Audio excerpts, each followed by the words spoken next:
Hey, welcome back to my channel. I hope you're doing well today, and if you're here, it probably means you're curious about everything that's been going on with Tainted Grail, the Fall of Avalon, and specifically the massive 1.1 update.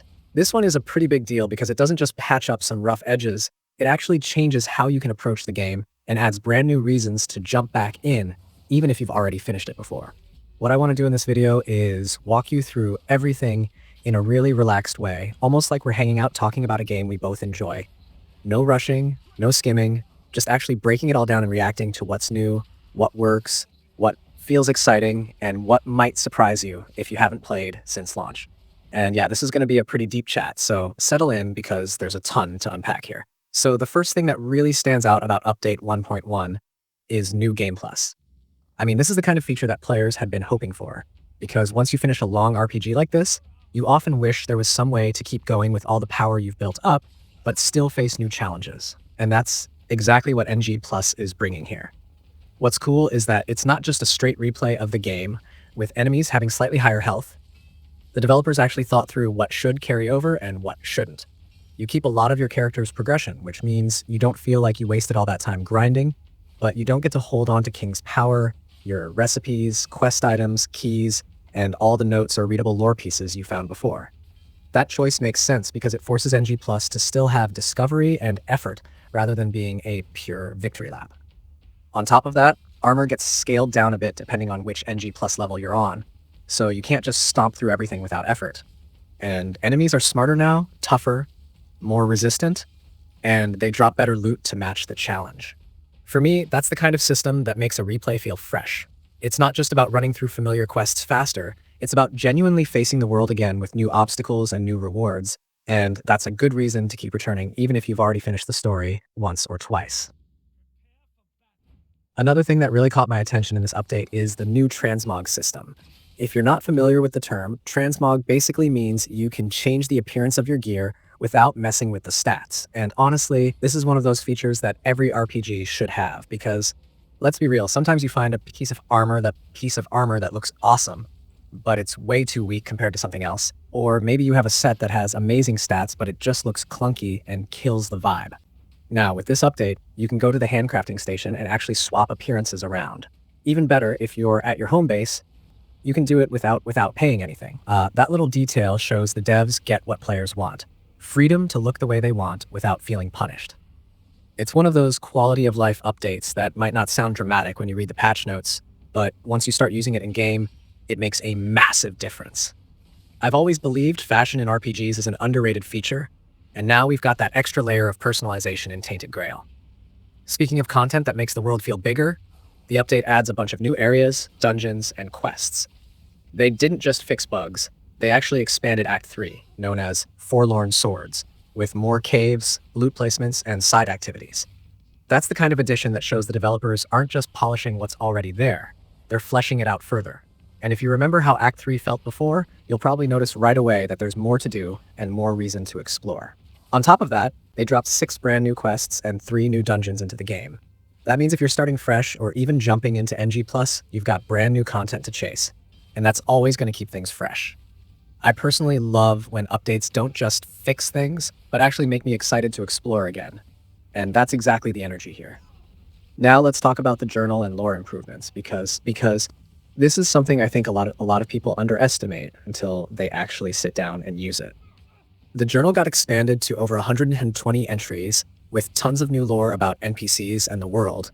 And what's even better is that some of these entries are retroactive. So if you've already met certain characters or experienced certain events, your journal will still update with this new information, which is a great way to make sure players don't feel left out just because they already progressed past a certain point before the update. This kind of thing matters in a game like Tainted Grail because the world is dense, the mythology is heavy, and having it all organized in one place helps you appreciate it without feeling overwhelmed. It also gives a reason to revisit things you might have skimmed past on your first playthrough. On the topic of quality of life updates, there are a lot of little changes that will make your time smoother. They added unread markers for books and scrolls so you can actually see what you haven't read yet instead of constantly second-guessing yourself. Shops and stashes now let you move items in bulk instead of tediously doing them one at a time, which I know sounds minor, but trust me, once you've managed your inventory this way, you'll never want to go back. Items can be sorted alphabetically now, which is another finally moment, and sorting bugs that used to annoy players have been fixed. These are all those small things that you don't necessarily think about until they're fixed, and then you wonder how you ever played without them. Combat and camera changes are another big highlight. The third-person perspective has been cleaned up with better spine movement, less of that awkward hunching, and smoother transitions. That might sound subtle, but if you're playing long sessions in third-person mode, it makes the whole experience feel more polished. First person got a head bob option added, which adds a bit of immersion if you like that kind of presentation. I know some people get motion sick from head bob, so thankfully it's optional, but if you want that sense of walking through the world with more realism, it's a welcome touch. It's one of those tweaks that shows they're still paying attention to how the game feels moment to moment, not just the big systems. And of course, the update wouldn't be complete without new gear. They've added fresh weapons, armor sets, and some gear specifically tuned for different playstyles like mage builds or melee builds. New equipment always breathes life into an RPG because it gives you that extra motivation to experiment, to think about new builds, and to maybe shift your approach to combat. Especially in NG+, where you're facing tougher enemies, having these new pieces of gear to chase is going to matter a lot. Audio and visuals got some love too. There are new enemy sound effects to make combat feel more visceral, and additional music tracks from Zivia to enrich the atmosphere. When you're spending hours exploring Avalon, those little touches of sound and music help keep it immersive. They've also made a ton of small geometry fixes, things like terrain clipping, NPC placement, or objects floating awkwardly. These are the things you might not consciously notice, but they add up to a smoother experience overall. Finally, performance improvements are a big part of this patch, especially for console players. The late game could be pretty rough on consoles before, with crashes or performance dips, but now the stability is significantly better. They've also optimized RAM usage, which should help across the board, making the game feel more stable and polished whether you're on PC or console. That's really important for a game like this because it's not a short experience. You want to be able to settle in for long sessions without worrying about constant hiccups or crashes. So overall, Update 1.1 feels like more than just a patch. It feels like a step forward for Tainted Grail, the Fall of Avalon as a whole. Between New Game Plus, the Transmog system, new quests and dungeons, all the quality of life upgrades, and the performance fixes, this is the kind of update that makes you want to reinstall if you've stepped away for a while. It shows the devs aren't just trying to fix mistakes. They're actively improving the game, layering in new content, and making sure it feels rewarding for both new players and veterans. And that's really the heart of it. If you loved Tainted Grail when you first played it, but maybe felt like there wasn't much reason to return after finishing, NG Plus and all these extras are the reason to come back.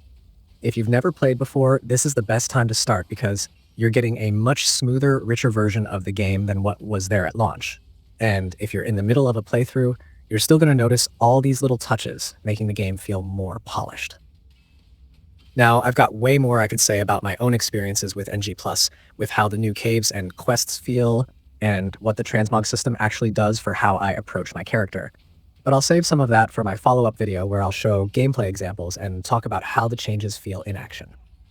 For now, though, I just wanted to give you this full walkthrough of what's in Update 1.1, so you know exactly what's waiting for you when you load up the game again.